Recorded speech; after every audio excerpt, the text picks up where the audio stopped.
Ok, muy buenos días. Comienzo por agradecer esta invitación que me hacen al simposio, ¿sí? Pensando un poco en humanizar el derecho, ¿sí? Con mucha gratitud también por abrir ustedes el espacio para la argumentación y para la hermenéutica en este espacio de derecho procesal, donde creo que ambos temas son pertinentes y son necesarios, ¿sí? Hablando un poco de la argumentación, hablando un poco de la hermenéutica, pues creo que es necesario decir lo siguiente en el panorama de la filosofía jurídica contemporánea, ¿sí?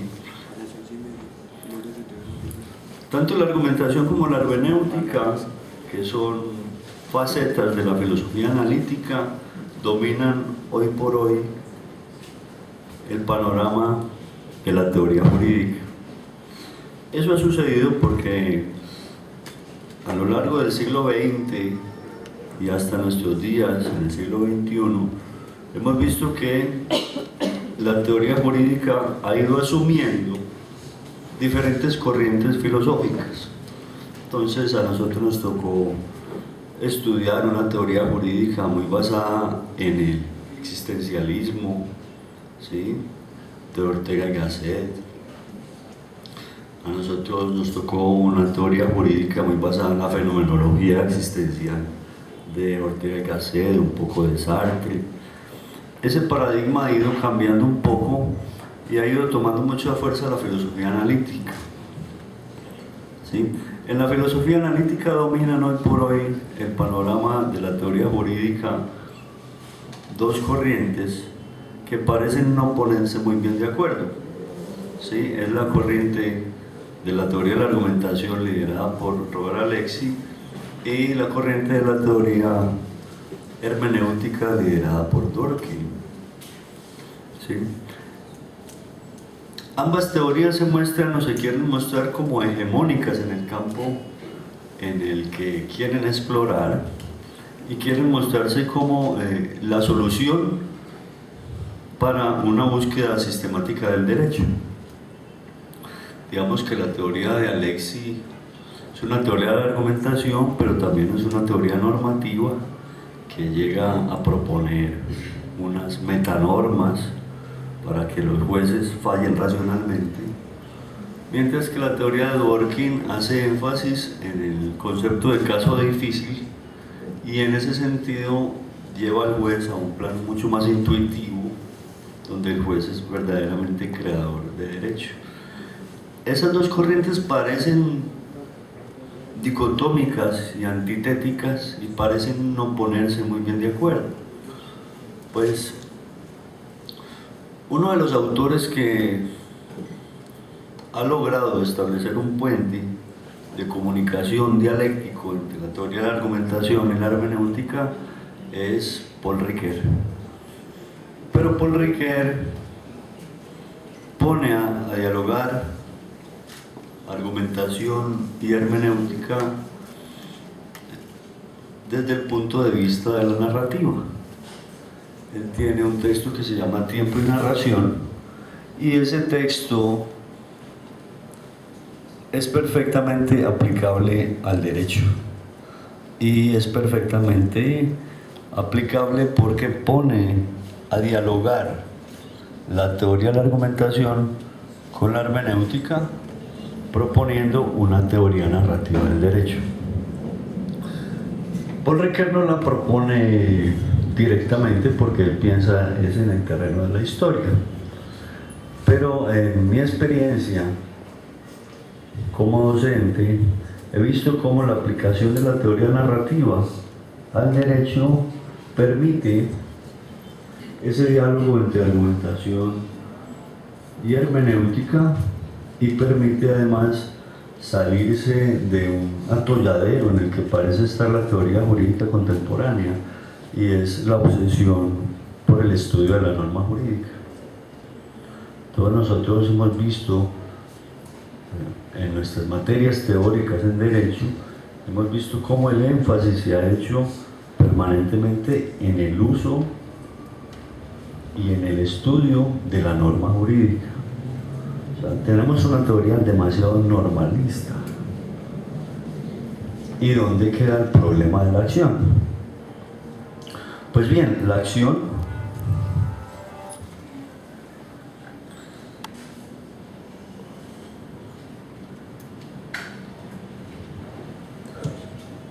el estudio de la acción es fundamental porque el estudio de la acción es el que permite la aplicación del derecho, y en esa aplicación del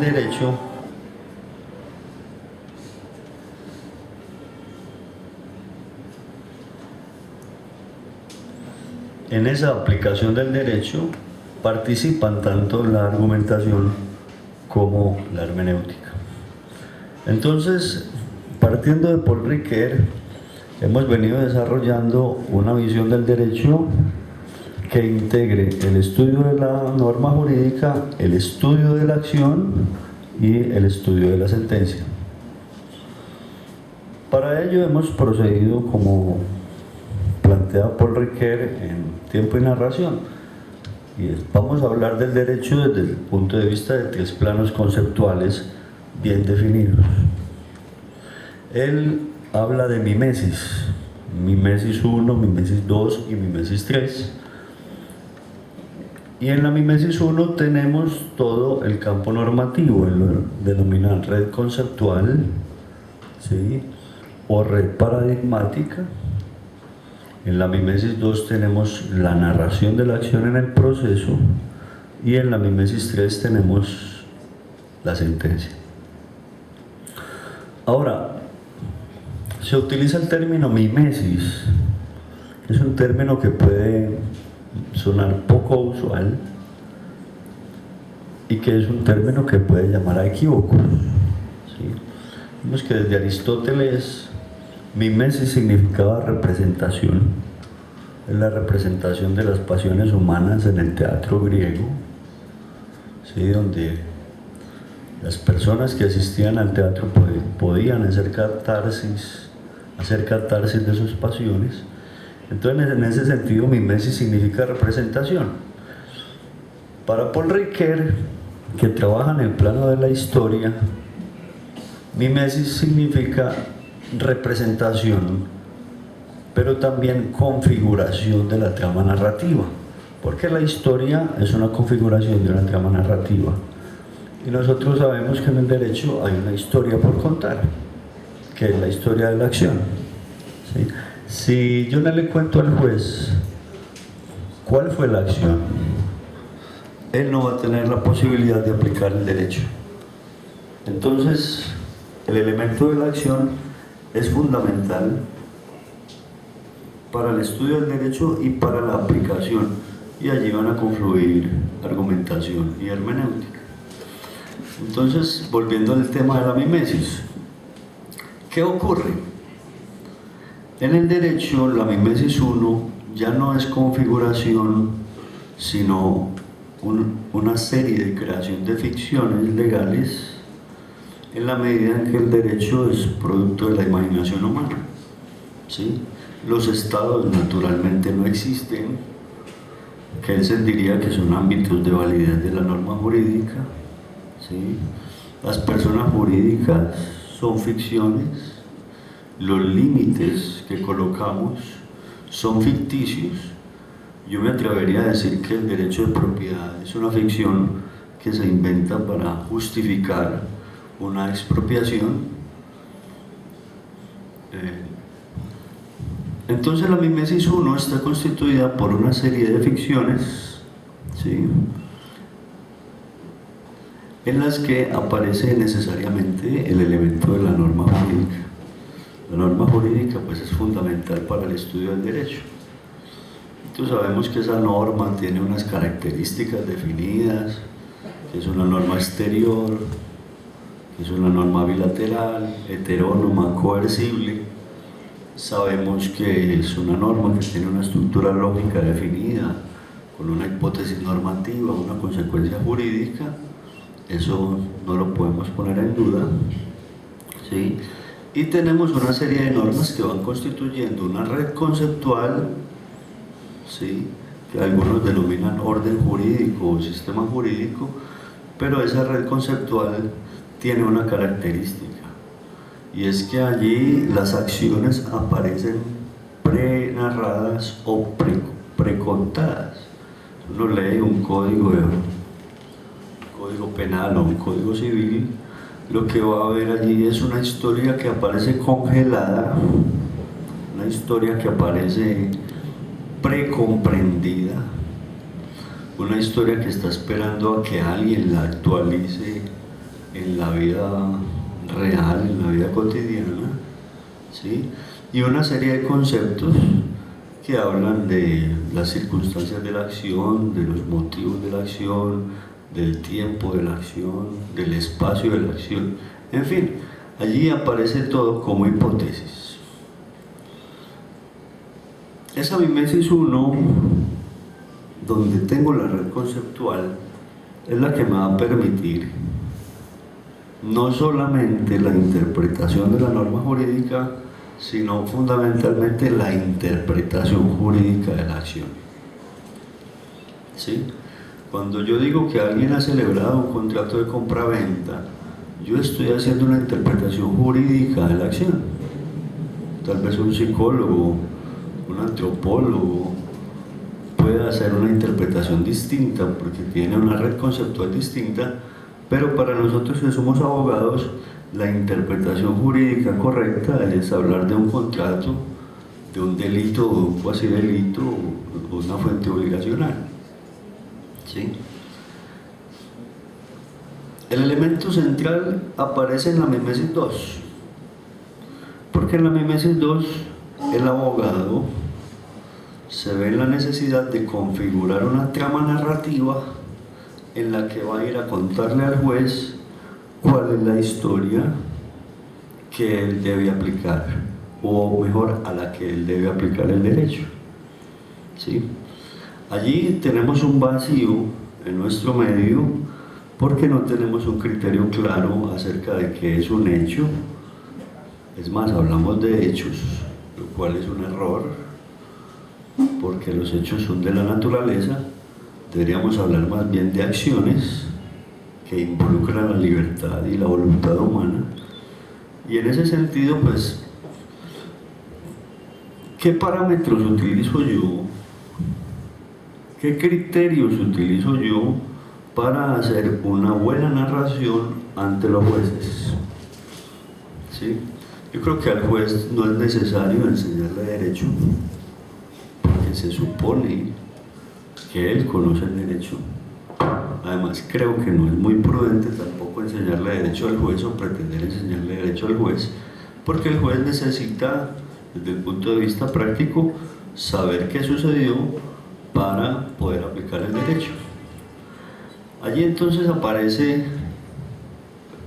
la necesidad de interpretar la acción y de tener unos criterios claros para poder contar, narrar en el proceso judicial las acciones que van a ser sometidas a juicio. Pues allí, entre la mimesis 2, que es la que está dedicada al estudio de la acción, y la mimesis 1, que es la red conceptual jurídica, hay que establecer unos anclajes o unos puentes que me permitan a mí contar en el proceso judicial lo que es pertinente al proceso, porque ya está relacionado con la red conceptual, o sea, ya está relacionado con el derecho. ¿Sí? Y son anclajes o puentes que vienen del sentido común, o que se pueden deducir por sentido común, en la medida en que uno, cuando quiere escuchar una historia bien contada, necesita saber necesariamente ciertas cosas. Entonces se hablan de tres anclajes entre la mimesis 1 y la mimesis 2, o sea, tres comunicaciones entre la red conceptual jurídica y la narración de la acción. La narración de la acción. Porque el jurista no solamente es alguien que sabe derecho, sino que es alguien que debe saber narrar historias, contar la historia de la acción y asegurarse de tener la prueba de lo que va a contar.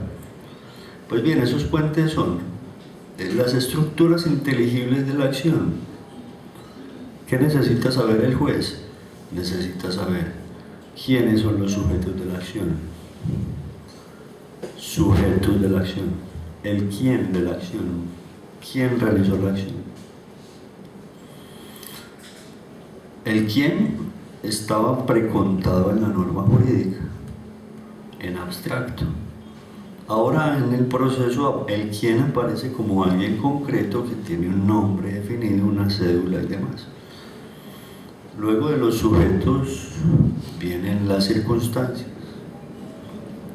¿Cómo se realizó la acción? Porque esas circunstancias van a ser decisivas a la hora de valorar la acción, de interpretar la acción y de juzgar la acción. ¿Sí? Todos sabemos que los medios que se utilicen van a servir para agravantes o para atenuantes de la responsabilidad si estamos hablando en materia penal. ¿Sí? El juez necesita saber los motivos de la acción, el porqué de la acción. Y necesita saber el para qué de la acción, cuál es la finalidad de la acción, ¿sí? Con miras a valorar la acción. Esa es la primera parte, la estructura inteligible. Estructura inteligible de la acción.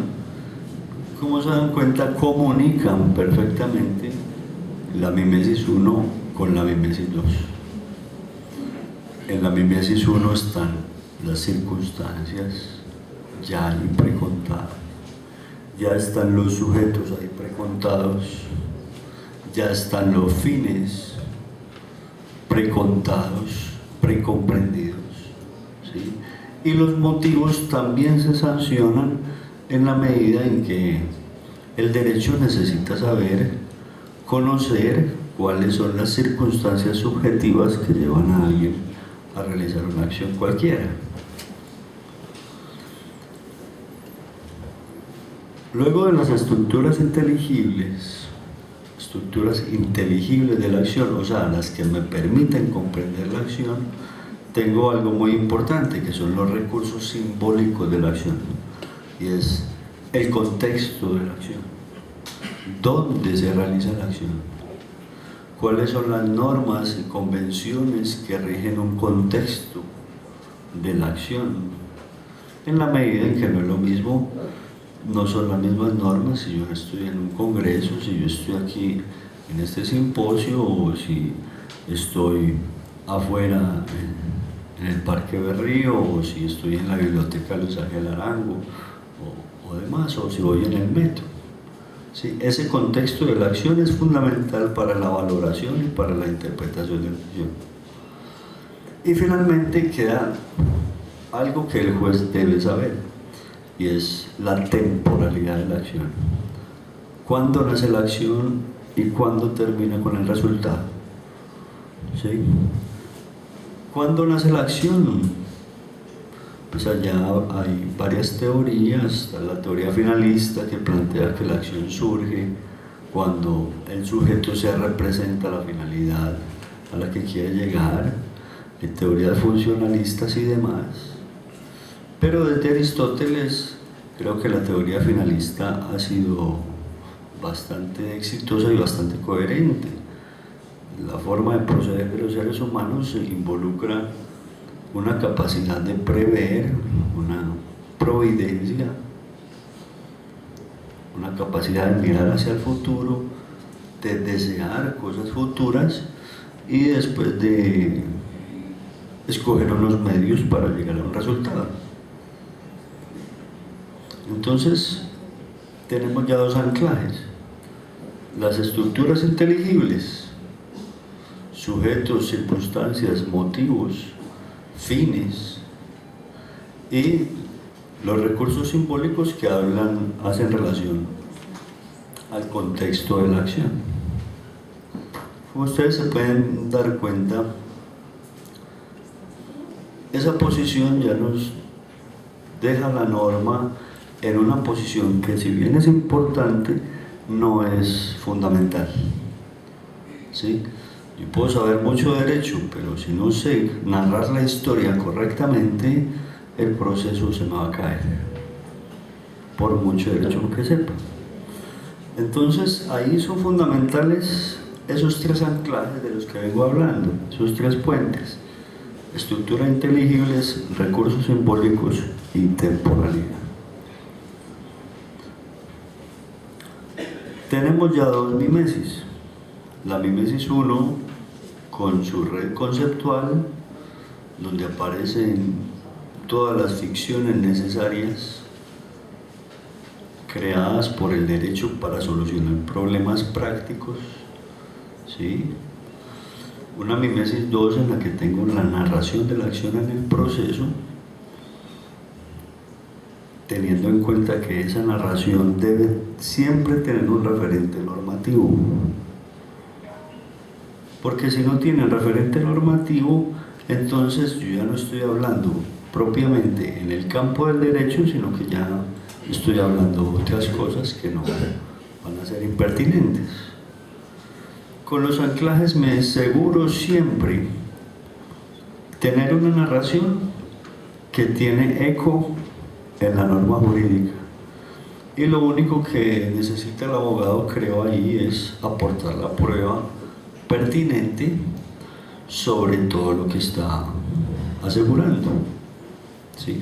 Probar cuáles son los sujetos, probar cuáles son los motivos, probar cuáles son las circunstancias, ¿sí? Probar cuáles son los fines, probar el resultado, probar el contexto de la acción y probar la temporalidad de la acción, ¿sí? Si eso funciona en historia perfectamente, no veo por qué no pueda funcionar en derecho cuando la narración de la acción en el proceso es un problema histórico. Es histórico en la medida en que el único contacto que tenemos entre la realidad y el proceso es una narración, y una narración está hecha en lenguaje. Ahora, con esas dos mimesis que complementan red conceptual y narración de la acción en el proceso, vamos a la tercera mimesis, que es la que sigue lógicamente en nuestra tradición jurídica, que es una tradición francesa, es la sentencia. La sentencia debe analizarse desde el punto de vista de los usos del lenguaje. ¿Cuáles son los usos del lenguaje que aparecen en la sentencia? Sí, y allí la lógica y la teoría de la argumentación prestan una gran ayuda, porque nos dicen: diferenciemos cuando el emisor del mensaje quiere informar, ¿sí? Y la información sabemos que es un problema de incertidumbre. Buscamos información cuando queremos buscar la certeza acerca de algo que no sabemos. ¿Dónde queda una dirección? Buscamos esa información. ¿Qué sucedió ayer en un partido? ¿Qué sucedió ayer en la política o en una guerra? Lo que buscamos es información. No buscamos la verdad, porque la verdad sería poco práctica si yo estoy buscando solucionar un problema cotidiano a punta de información, ¿sí? Eso ya es un problema filosófico pues en el que no nos vamos a meter. Fuera de la información que nosotros leemos lo que llamamos una sentencia, tiene demasiada información, ¿sí? La sentencia también hace uso del lenguaje normativo. Y la sentencia hace uso del lenguaje normativo simplemente cuando el juez, está haciendo aplicación de la norma jurídica, ¿sí? Es una condena, es una absolución, es la orden para que se indemnice, ¿sí? Se llama sentencia incluso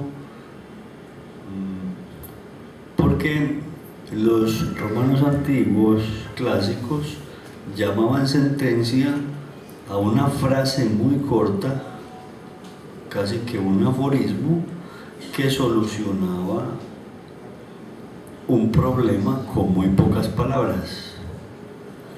Nosotros llamamos sentencia a un cuerpo de información de este tipo que puede tener un montón de páginas, ¿sí? Pero la palabra sentencia que viene del latín, se refiere a una frase corta que soluciona el problema. Entonces realmente la sentencia corresponde al uso normativo del lenguaje cuando el juez está aplicando el derecho y está tomando una decisión. El resto es información, ¿sí? El resto es narración de la acción. Hay también una cantidad de narraciones de las acciones, ¿sí? También hay campo para el uso performativo del lenguaje, cuando los jueces no solamente están fallando, sino que están creando una realidad nueva con sus fallos, ¿sí? Y también hay usos del lenguaje que brillan por su ausencia y que son importantes y que hay que tenerlos en cuenta. El derecho no utiliza el lenguaje expresivo, ¿sí? No intenta comunicar emociones, hace lo posible por dejar las emociones por fuera, ¿sí? Cosa que es imposible para los seres humanos, porque somos emociones, acciones y lenguaje, ¿sí? Y tiene una parte muy importante. La sentencia tiene una parte muy importante y es el uso argumentativo del lenguaje que está realizando. Entonces yo tengo una sentencia que es una frase corta, digamos que condena a alguien a reparar un daño, ¿sí? Y eso desde el punto de vista argumentativo es simplemente una tesis, ¿sí? ¿Qué es lo que sigue? ¿Qué es lo que hace falta? Son los argumentos que está utilizando el juez para sustentar ese fallo. Entonces ahí aparece el problema de la argumentación, ¿sí? ¿Cómo hago yo un análisis de argumentación que me permita deshacerme de la información que no necesito, ¿sí? E ir directamente al grano con lo que llamamos una sentencia, ¿sí? Es muy simple, hay que tomar la resolución del juez como si fuese la tesis y hay que buscar cuáles son los argumentos que se utilizan para sustentar esa tesis, ¿sí? Tipos de argumentos hay muchos. Creo que hay muy buenos autores como Chaim Perelman que analizan los argumentos y que son análisis que sirven para cualquier área de las ciencias humanas en la medida que se utiliza la retórica. Está Toulmin, el mismo Robert Alexy, que termina siendo una teoría normativa, más que argumentativa, una teoría normativa, ¿sí? ¿Cómo se analiza un argumento? Es muy sencillo. ¿Qué me justifica y qué me sustenta la tesis del juez? Y yo en esa tesis me puedo encontrar fácilmente con falacias, argumentos inválidos, incorrectos, faltas a la lógica, ¿sí? Que me permiten o que me permitirán posteriormente una apelación, ¿sí? Entonces, esa teoría, esa visión narrativa del derecho que tiene esas tres mimesis, la mimesis 1 con su red conceptual, la mimesis 2 con la narración de la acción y la mimesis 3 con el análisis lingüístico de la sentencia, me permite fusionar argumentación y hermenéutica, ¿sí? La hermenéutica la encuentro cuando necesito deshacer la incomprensión que tengo sobre la norma. La hermenéutica aparece en la interpretación de la acción, porque es toda una interpretación jurídica de la acción, y la argumentación aparece al final, ¿sí? Cuando el juez se ve en la necesidad de justificar por qué finalmente adoptó un fallo o por qué no. ¿Por qué no? Creo que esa teoría narrativa hasta puede solucionar problemas que se presentan en nuestro medio acerca del criterio que utilizamos para decidir qué es un hecho y qué no es un hecho, que es algo que todavía no tenemos claro en nuestro medio, sobre lo que hay muchas discusiones, y también para abandonar un poco un lenguaje que ya no se corresponde con el derecho. Digamos, ya no es correcto seguir hablando de hechos, porque los hechos son naturales y las acciones, en la medida en que involucran la voluntad y la libertad humana, ¿sí?, tienen una palabra mucho más correcta. Debería seguirse hablando de acciones jurídicas y no de hechos. Esa teoría narrativa también cumple, creo, una función técnica en la medida en que podría solucionar muy bien cuando se estudian los memoriales y las demandas, se podría muy bien simplificar el proceso asegurándose de que la narración cumpla con los tres anclajes de los que hemos hablado, ¿cierto? De las estructuras inteligibles, de los recursos simbólicos y de la temporalidad.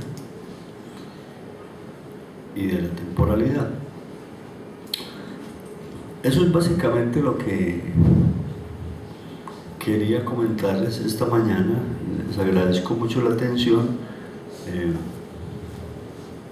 No sé, creo que ya lo que siguen son las preguntas. Escucho con mucha atención las preguntas que puedan surgir, las que deseen formular. Con mucho gusto estoy dispuesto a contestarlas.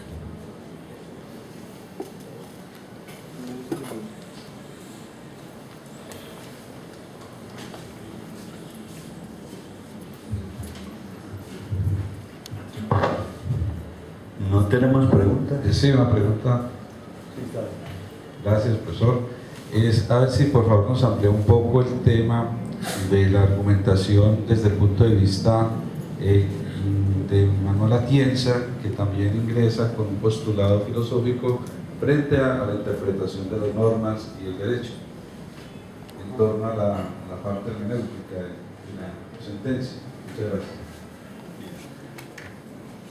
En la corriente teórica de la teoría de la argumentación jurídica propiamente de Atienza, que viene muy ligado a la teoría de Alexis, ¿sí?, digamos, parte de un modelo muy analítico, como es propio pues, de la teoría de la argumentación.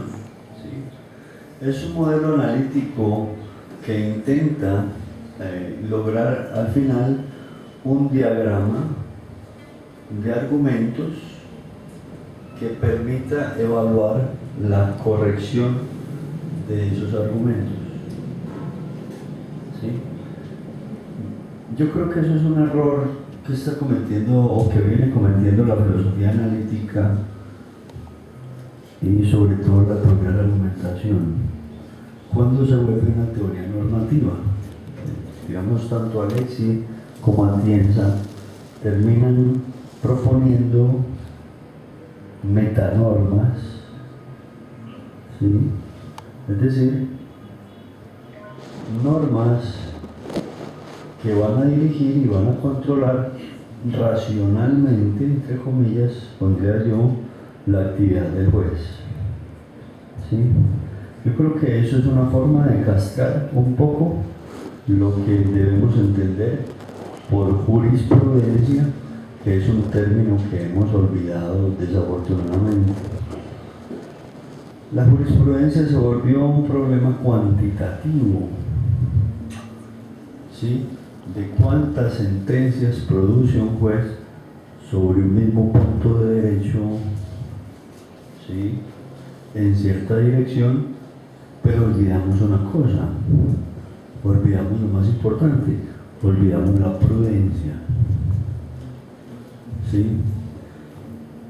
Y la prudencia desde sus comienzos tenía una finalidad, y es que el juez debe pensar no tanto en la corrección lógico, formal y normativa de sus argumentos, sino también en los impactos que va a tener su sentencia para la comunidad. Yo creo que un juez debe pensar prudentemente si el fallo que va a emitir, más allá de que esté muy bien argumentado o no, vaya a ser un fallo que esté apoyando el proyecto constitucional, el proyecto ético que tenemos desde nuestra Constitución. ¿Sí? Entonces, creo que para los jueces es un amarre el imperio de la ley. Eso les impide ser prudentes y les permite más bien ser un poco sumisos frente a las posiciones del legislador. ¿Sí? Con la argumentación pasa algo similar. ¿Sí? Se preocupan o nos preocupamos muchas veces por ser muy coherentes, por ser muy lógicos y no tanto por ser prudentes, es decir, por pensar en cuál va a ser el resultado práctico de nuestro fallo para la comunidad. ¿Qué es mejor? ¿Una coherencia lógica implacable o un fallo prudente? Creo que es mejor un fallo prudente que ser muy implacable con la lógica. ¿Sí? Y la prudencia tiene que ver mucho más con la hermenéutica, porque la prudencia tiene que ver mucho más con la intuición del juez acerca del caso que está tramitando, que está llevando.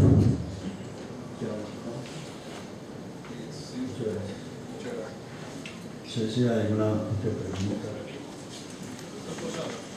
Mucho más posible.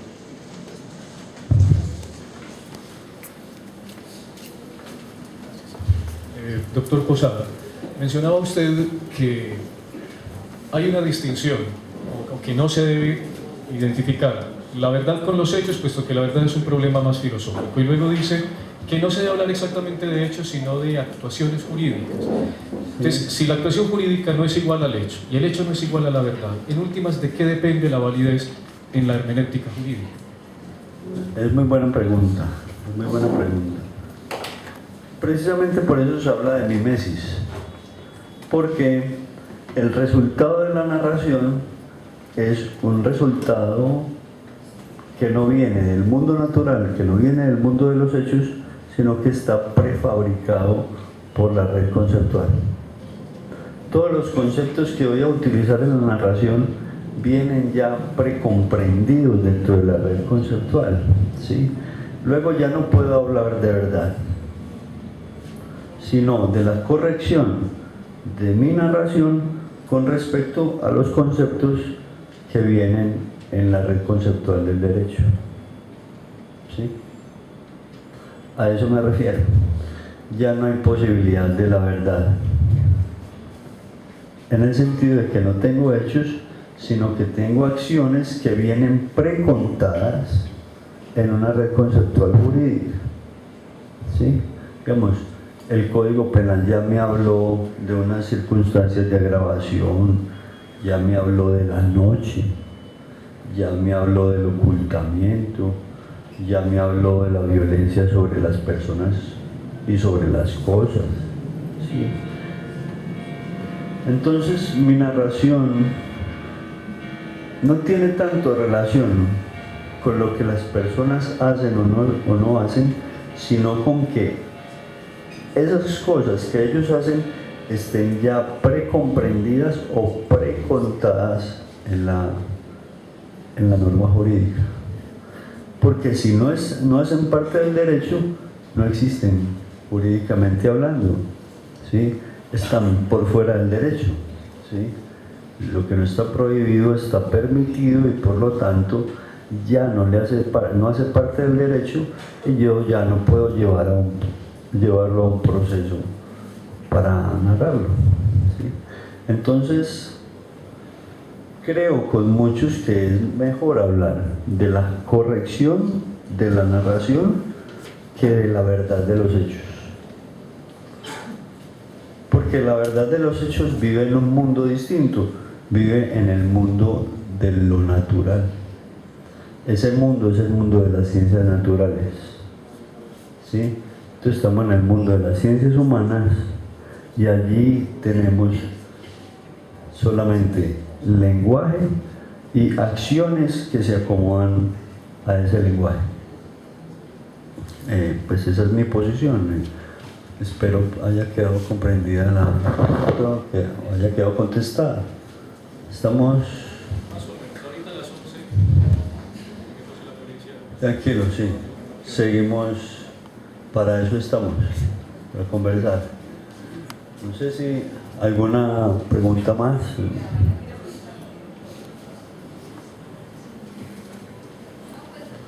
Con mucho gusto.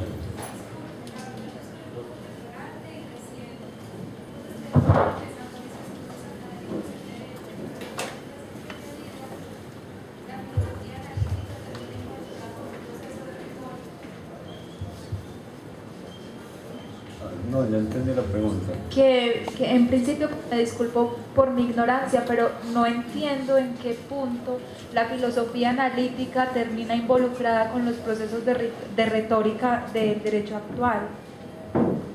Sí, no, la pregunta es muy buena y sí lo has entendido. Mira,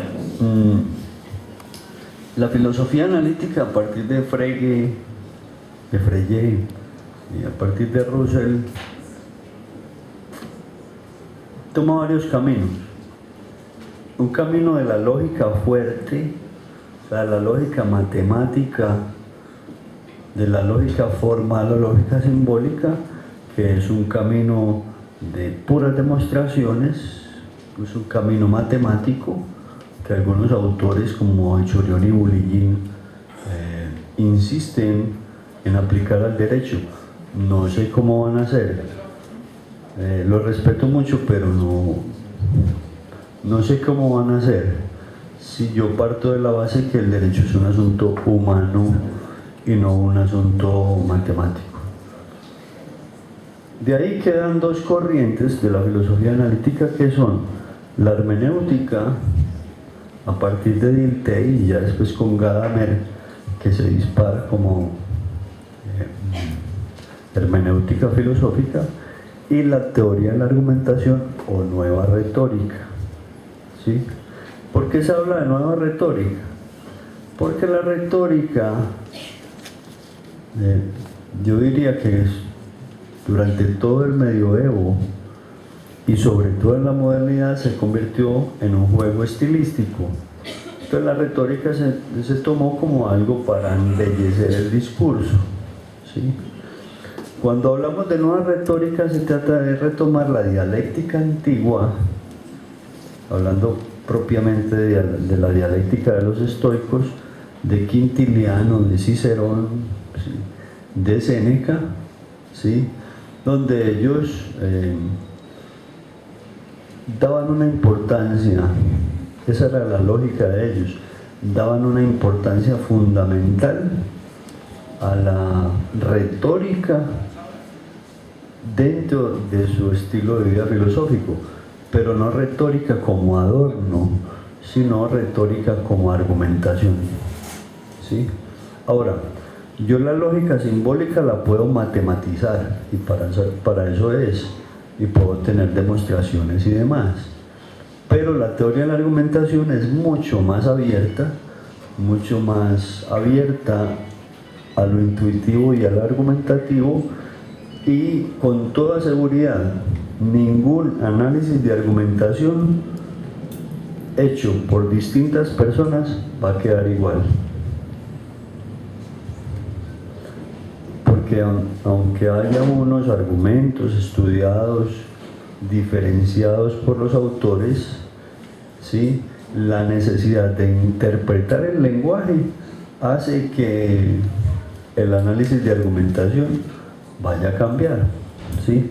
¿Cuántos análisis de argumentación admite una sentencia como la 221 del 94, que es una sentencia muy bien construida desde el punto de vista lógico? Yo creo que admite muchos, ¿sí?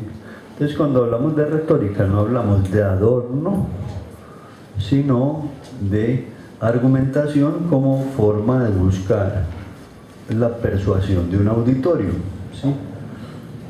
Ahora, si vamos más al fondo, Nietzsche, en un texto que se llama Sobre verdad y mentira en sentido extramoral, que les recomiendo que lean, Nietzsche dice que el lenguaje todo es retórica, o sea que todo es metáfora, todo es metonimia, ¿sí?, todos son juegos lingüísticos, solamente que nosotros olvidamos que son simplemente palabras poéticas y convertimos en realidades, ¿sí? Por ejemplo, la palabra cielo viene de la palabra caelum, que es un vaso bien pulido. Ya nosotros no tenemos contacto con esa metáfora, ¿sí o no? Pero sin embargo seguimos hablando del cielo, ¿sí? En las etimologías uno nota mucho eso. Por ejemplo, el sol se llama así, según Isidoro de Sevilla, porque está solo, o porque uno lo ve solo en el firmamento. Eso es una metáfora, pero nosotros ya olvidamos esa metáfora y tomamos esa metáfora como si fuese una verdad, ¿sí?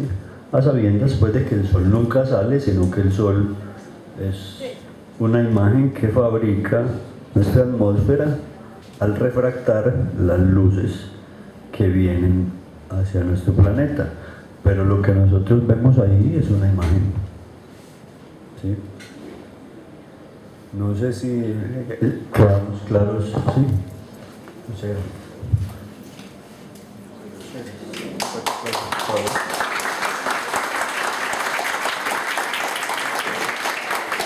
agradecemos al doctor Juan Pablo Posada por su ponencia. Él es abogado, magíster en estudios humanísticos y especialista en argumentación jurídica y docente universitario. A continuación, entonces, vamos a proceder a entregar el certificado de constancia de su ponencia en este Congreso Internacional hacia una ciencia jurídica con humanismo.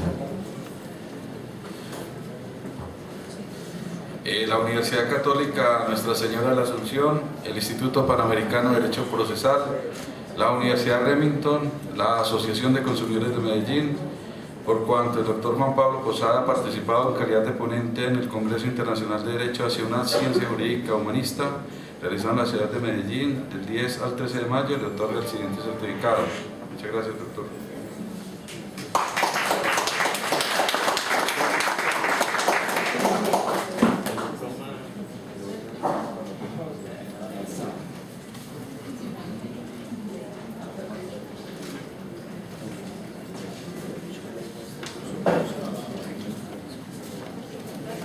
Buenos días.